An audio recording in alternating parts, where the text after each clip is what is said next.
काही ठिकाणी कधीच जिंकलो नाही। आता नाशिकमध्ये 18-20 वार्ड असे आहेत ज्या ठिकाणी कधीच भाजपा जिंकली नाही आहे। ज्या ठिकाणी आम्ही जिंकत नाही आहे त्या ठिकाणी 51% लढाई जिंकण्याकरता काही पक्षप्रवेश करावे लागले। शेवटी जो जीता वो सिकंदर। आणि त्यामुळं ज्या ठिकाणी भाजपाचा ओरिजिनल कार्यकर्ता जिंकू शकतो त्या ठिकाणी मात्र कुठेही असे प्रयोग झाले नाही किंवा असं आपण कुठेही केलं नाही। ज्या ठिकाणी मात्र थोडा आम्ही कमी आहोत त्या ठिकाणी मात्र ॲडिशन केलेले आहेत। त्यामुळं काही नवीन उमेदवाराला सीट गेले आहेत। परंतु सर नाशिकमध्ये जो प्रकार घडला, जिल्हाध्यक्षांच्या गाडीचा पाठलाग कार्यकर्ते करतात, नंतर फार्म हाऊसमध्ये घुसून गेट तोडून आतमध्ये जातात, हे कुठेतरी अतिरंजित होते असं वाटत नाही का तुम्हाला? नक्कीच नाशिकची घटना, संभाजीनगरची घटना ही नोंद घेण्यालायकच आहे। पक्षाने नोंद घेतलेली आहे। आता चंद्रपूरमध्ये सुद्धा अशीच परिस्थिती झाली होती, तिथेही पक्षाने नोंद घेतलेली आहे।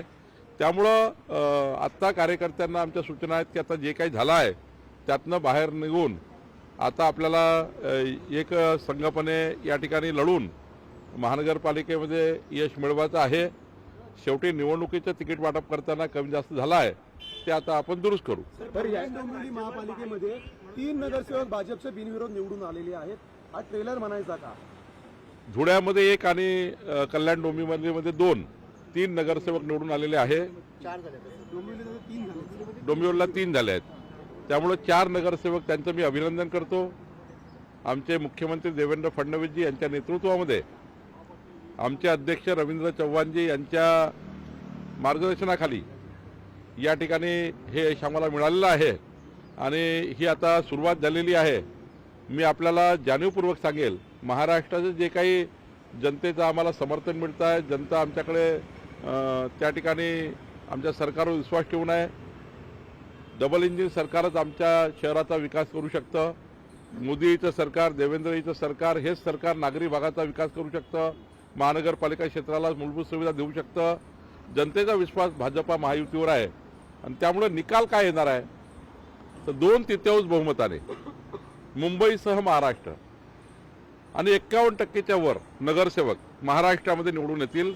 51%च्या वर मतं आम्हाला मिळतील, मला विश्वास आहे। तर हा योगायोग म्हणायचा का? कारण 3 महिला उमेदवार तुमच्या निवडून आल्यात। देवा भाऊ तुम्ही सारखा कॅम्पेन करताय, रवी दादा तुमचे जे प्रदेशाध्यक्ष आहेत त्यांच्या मतदारसंघातल्या, त्यांच्या कल्याण डोंबिवली महापालिकेतले 3 महिला नगरसेविका आहेत। लाडक्या बहीण सोबत आहेत का भाजपच्या? महाराष्ट्रातल्या लाडक्या बहिणी, लाडके भाऊ सर्व आमच्या सोबत आहेत, शेतकरी सोबत आहे आणि जनतेचा विश्वास आहे। आणि जनता आता टोमण्याच्या राजकारणावर, टोमण्यावर विश्वास ठेवत नाही। आता जनता विकासावर विश्वास ठेवतं। माननीय मुख्यमंत्री देवेंद्र फडणवीसजी यांचं विकसित महाराष्ट्राचा जो संकल्प त्यांनी केला आहे, या संकल्पाला साथ देण्याकरता जनतेने, मतदारांनी आता आमच्यावर विश्वास केलेला आहे।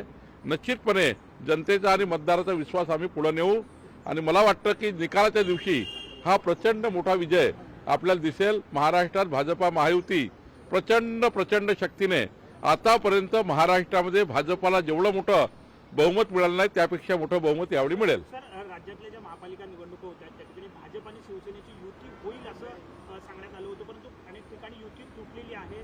वेगवेगळे तुम्ही दोन्ही पक्ष लढताय आणि त्याचमुळे हा राग जो आहे तो एकनाथ शिंदेना आलाय आणि त्यामुळे त्यांच्या बैठकीला आले नाहीत असं एक त्यांच्या अनुपस्थितीची चर्चा आहे। नाही, मला वाटतं की बघा, एकनाथजी, मी, देवेंद्रजी कालपर्यंत आम्ही प्रत्येक कार्यकर्त्याशी बोलतो होतो। असं कुठे नाही की वरिष्ठ नेतृत्वाने त्या ठिकाणी लक्ष टाकलं नाही। वरिष्ठ नेतृत्वाने लक्ष टाकलं। 15 ठिकाणी युती झाली आहे, 14 ठिकाणी त्या ठिकाणी युती झाली नाही, पण मुंबई, नागपूर मोठ्या ठिकाणी त्या ठिकाणी युती झालेली आहे। त्यामुळे मला वाटत नाही की एकनाथजी आज त्याच्यामुळे नाही आले, हा चुकीचा अर्थ आहे। कल्याण डोंबिवलीमध्ये युती झाली आहे, ठाण्यामध्ये आहेत, मुंबईमध्ये आहेत, महत्त्वाच्या शहरात पुण्यामध्ये आज बघा। माझं म्हणणं एवढंच आहे की आजच्या बैठकीचा, आजच्या एकनाथजी न येण्याचा या युतीचा काही संबंध नाही। माननीय स्वतः एकनाथजी शिंदेसाहेब प्रत्येक युतीच्या बैठकीत इन्व्हॉल्व झाले होते। काही ठिकाणी आम्ही आता संभाजीनगरला मी स्वतः या ठिकाणी संजय शिरसाटच्या घरी जाऊन बसलो होतो, नाही जमलं। नंतर परभणीमध्ये आम्ही चर्चा केली, प्रत्येक ठिकाणी चर्चा केली। अमरावतीमध्ये शेवटच्या स्टेजला युती तुटली, अकोल्याला असंच झालं। त्यामुळं काही ठिकाणी असं नाही आहे की आम्ही प्रयत्न नाही केला। आम्ही 100% युती व्हावी हाच प्रयत्न केला आहे। एकनाथजींनी केला, आम्ही केला, देवेंद्रजींनी केला आणि त्यामुळं काही ठिकाणी तिथल्या लोकल त्या ठिकाणी वादविवादामुळे म्हणजे शिवसेनेचे कार्यकर्ते असतील की भाजपचे असतील लोकल वादविवादामुळे काही ठिकाणी झाल्या नाही ते मात्र खरं आहे. प्रताप सरनाईक म्हणतात की फसवणूक केली आहे. भाईंदरमध्ये आमची फसवणूक झाली. सरनाईक म्हणतात भाजपनं आमची फसवणूक केली. फसवणूक केली मला आता बोलले होते. मीरा नाही शिरसाट साहेबाकडे मी स्वतः येऊन आलो त्यांच्या घरी गेलो नंतर मात्र मी नागपूरला आल्यानंतर मग आमचे अतुल सावेजी चर्चा करत होते पुढं त्या ठिकाणी फार चर्चा पुढं गेली नाही. मीरा भाईंदरमध्ये चर्चा सुरू होती मात्र त्या ठिकाणी पुढं त्या ठिकाणी लोकल कार्यकर्त्याच्या आपसातल्या वादामुळं कधी कधी त्या ठिकाणी आमची इच्छा असूनही म्हणजे माननीय एकनाथजीची आमची देवेंद्रजींची सर्वांची इच्छा असूनही आणि आम्ही आग्रह धरू नये काही ठिकाणी मात्र लोकल कार्यकर्त्याचे आग्रह याचा त्या ठिकाणी वेळेवर तिथे काही ठिकाणी युती झाली नाही. पण आम्ही हे सांगतो की मैत्रीपूर्ण लढताना मात्र कुठल्याही परिस्थितीमध्ये कोणताही वादविवाद होणार नाही मनभेद होणार नाही. आमची युती कायम चांगल्या पद्धतीने लढेल आणि जिंकून आल्यावर मात्र पुन्हा एकत्रित पद्धतीने आम्ही काम करू. पुण्यातून एक महाडिकांच्या मुलग्यानं 24 तासात अर्ज माघार घेतलेला होता पण आता ही काल मुदत संपलेली आहे पण तुमच्या पक्षाचे भाजपचे आमदार आहेत महेश चौगले त्यांचा मुलगा आजही त्याची उमेदवारी अशा पद्धतीनं अनेक भाजपच्या नेत्यांच्या नातेवाईकांची उमेदवारी कायम आहे. या बाबतीत काय प्रदेश मुंबईमध्ये सर राहुल नार्वेकरांच्या घरात 3 उमेदवारी दिल्या. ज्या ठिकाणी यापूर्वी त्यांच्या घरातले उमेदवार लढले होते कधी ना कधी म्हणजे आमदाराच्या घरात त्यांचा मुलगा कधी ना कधी लढलाय. राहुल नार्वेकरकडे त्यांचे जे काही सीट आहे त्या सीट आधी ऑलरेडी त्या सिटिंग सीट आहे. पण ज्या ठिकाणी आमदार आहेत आणि नव्यानं आम्ही त्या ठिकाणी उमेदवार देतो आहे म्हणजे देवयानीताई फरांदेंनी आपल्या मुलाला विड्रॉ केलं सीमाताई हिरेंनी विड्रॉ केलं मुरली मोहोळजींनी 3 सीट विड्रॉ केल्या अशा अनेक आमच्या नेत्यांनी धनंजय महाडिकांनी विड्रॉ केलं. त्यामुळं पक्षादेश ऐकला. पण ज्या ठिकाणी ऑलरेडी सिटिंग आहे ज्या ठिकाणी ऑलरेडी त्या ठिकाणी कधी ना कधी निवडणूक लढल्या आहेत त्यांच्या परिवारातले तो जो सीट दिली आहे ती लढलेले आहेत किंवा सिटिंग आहेत त्यामुळे त्यांना कंटिन्यू आम्ही केलेलं आहे. नवीन मात्र कुठली एंट्री आमदार खासदाराच्या मुलांना नवीन एंट्री देण्याचे कुठलेही त्या ठिकाणी किंवा त्यांचा मुलगा मी वारंवार सांगतो कुणाचा मुलगा असणे काही चुकीचं नाही आहे. एखादा मुलगा कर्तृत्वान असेल त्यांनी लढलं पाहिजे. पण तरी आम्ही पायंडा पाडला की जुन्या काळात जे लोक सिटिंग आहे किंवा जुन्या काळात निवडणूक लढले पण हरले असेही काही उमेदवार आम्ही दिलेले आहेत पण नवीन मात्र एंट्री झाली नाही. नाही घराणेशाहीच्या विरुद्ध कारण विड्रॉ केले ना आम्ही लढलोच नाही. आता आम्ही बऱ्यापैकी लोक विड्रॉ झाले आहेत. आमदार खासदारांनी त्या ठिकाणी आपल्या परिवारातल्या लोकांना विड्रॉ केला आहे. माझं एवढंच म्हणणं आहे की ज्या ठिकाणी यापूर्वी लढलेले आहेत नार्वेकरचा विषय नार्वेकरच्या परिवारामध्ये यापूर्वी 3 सीट त्या ठिकाणी नगरसेवक होते त्यामुळे त्यांना तर सिटिंग आहे सिटिंग गेटिंगला काही प्रॉब्लेम नाही आहे. पण नवीन मात्र एंट्री आम्ही थांबवलेली आहे.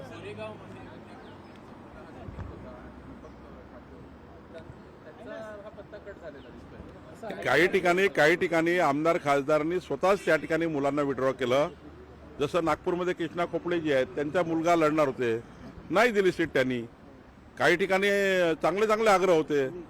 मी त्या ठिकाणी 50 उदाहरण महाराष्ट्रात देऊ शकतो. भागवत कराडचा मुलगा हा 4दा भाजपाचे सरचिटणीस आहे.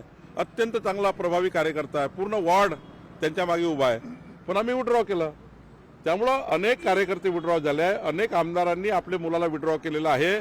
कर्तृत्व असून सुद्धा विड्रॉ केलेला आहे. सर पुण्यामध्ये सर ठाकरेंनी आपली शिवसेना काँग्रेसला विकली असं खुलं पत्र आता ठाकरेंच्याच कार्यकर्त्यांनी उद्धव ठाकरेंनी लिहिलेलं आहे. जागा समाधानकारक मिळाल्या नाहीयेत पुण्यामध्ये असं ठाकरे गटाचं म्हणणं होतं त्या ठिकाणी. तरीही उद्धव ठाकरेंनी युती केली.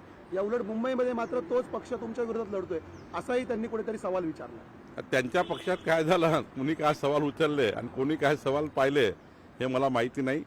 पण निश्चितपणे सांगतो कुठल्याही पद्धतीनं कोणत्याही पद्धतीनं आम्ही त्या ठिकाणी आमच्या पक्षामध्ये होऊ दिलं नाही. त्यांच्या पक्षात काय झालं त्यांनी बघायचं आहे. कृपा शंकर सिंग असं म्हणतायत की उत्तर भारतीय उमेदवारांना जास्त निवडून आणा उत्तर भारतीय महापौर आपल्याला बसवायचा आहे. कसं बघता या वक्तव्यावर? महापौर वगैरे बसवणे हे राज्याच्या पार्लमेंटरी बोर्डाचा निर्णय असतो. जे काही लोक निवडून येतात त्यामध्ये गटनेता कोणाला करायचं प्रतोद कोणाला करायचं उपमहापौर कोणाला करायचं महापौर कोणाला करायचं हे राज्याचं पार्लमेंटरी बोर्ड ठरवतं. त्यामुळे मला असं वाटतं की याच्यामध्ये काय चर्चेतून तो विषय निघाला मला माहिती नाही. पण शेवटी हा राज्याच्या पार्लमेंटरी बोर्डाचा अधिकार आहे. 2 मुद्दे. एका साईडला कृपाशंकर सिंग सारखे नेते उत्तर भारतीय महापौर बनण्याची भाषा करतात त्यामुळे परत एकदा मराठी आणि मराठीचा वाद उठवून आला आहे.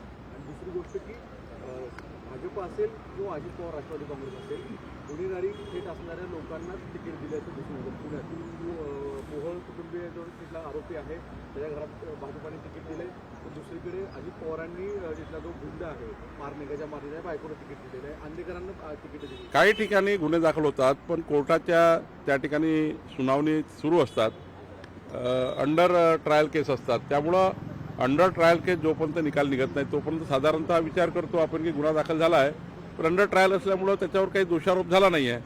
दोषारोप झाला आणि दोष सिद्ध झाला तर मात्र मग आपण विचार करतो. जेलमध्ये असणाऱ्या लोकांना उमेदवारी दिलेली पाहायला मिळते अजितदादांच्या, कारण की जेलमधून उमेदवारी भरायला आलेले देखील व्हिडिओ समोर आलेले आहेत. पिंपरी आता चिंचवडमध्ये त्यांच्या पक्षाचा निर्णय त्यांनी काय केला हे मी सांगू शकणार नाही, पण साधारण आम्ही ज्या पद्धतीने विचार करतो असा विचार करतो की एखाद्यावर गुन्हा दाखल झाला, दोषारोप सिद्ध झाल्यावर मात्र आपण तशी कारवाई करत नाही. त्यांच्याकडे त्यांनी पक्षात काय केलं हे मला माहिती नाही. नाही, मी सांगितलं कृपाशंकर सिंगजींनी कुठल्या रेफरन्सने तिकडे बोलले त्या मेळाव्यात. तो काही उत्तर भारतीय मेळावा होता काय होता मला माहिती नाही, पण महापौर उपमहापौर प्रतोद ठरवण्याचा अधिकार राज्याच्या पार्लमेंटरी बोर्डाचा आहे, तिथल्या लोकल कोर ग्रुपचा आहे. लोकल कोर ग्रुप जो आहे पार्लमेंट लोकल जो आमची निवडणूक समिती आहे ती राज्याला शिफारस करतं, राज्याचा पार्लमेंटरी बोर्ड निर्णय घेतं.